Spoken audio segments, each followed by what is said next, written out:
On considère ici deux fonctions g et h continues sur un intervalle i et telles que sur i, g de x est strictement inférieur à h de x. Et on considère une fonction petit f également continue sur i et telle que pour chaque x de i, la valeur prise par f en x est soit h de x, soit g de x. Et le but de l'exercice est de montrer qu'alors f égale g sur i ou f égale h sur i. Il s'agit donc de montrer qu'il est impossible que pour un x1 de i, on ait f de x1 égale g de x1 et que pour un x2 de i, on ait f de x2 égale h de x2. Dans la démonstration, on va supposer x1 strictement plus petit que x2, mais la démonstration serait analogue dans le cas contraire. Je suis la courbe représentative de f. En x1, je suis sous la courbe bleue. Et en x2, je suis sous la courbe orange. Il va donc falloir qu'à un moment ou à un autre, je quitte la courbe bleue. Et on peut penser que c'est quand on va quitter la courbe bleue pour passer à la courbe orange qu'il y aura problème, car on ne peut pas passer de manière continue de la courbe bleue à la courbe orange.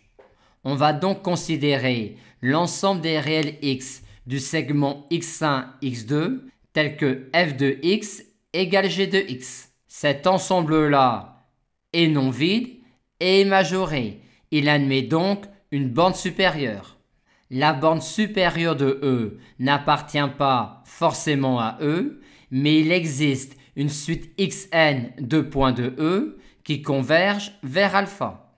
De xn qui appartient au segment x1, x2, on en déduit qu'il en est de même pour alpha, et de f de xn égale g de xn, on en déduit par passage à la limite quand n tend vers l'infini que f de alpha égale g de alpha, vu que xn tend vers alpha et que f et g sont continus en tout point du segment x1, x2.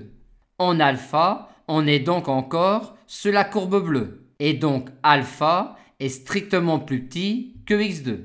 Mais alpha étant un majorant de E, quand on considère des réels x dans l'intervalle alpha x2 ouvert en alpha, ils ne peuvent pas appartenir à E et par conséquent, pour ces réels x-là, f de x ne peut valoir que h de x. Et en passant à la limite dans cette égalité-là, quand x tend vers alpha, on obtient, vu la continuité de f et h en alpha, que f de alpha égale h de alpha. On obtient donc finalement qu'en alpha, on devrait avoir g de alpha égale h de alpha, ce qui est impossible. On en déduit donc que soit f de x égale g de x sur l'intervalle i tout entier, ou h de x égale f de x sur l'intervalle i tout entier.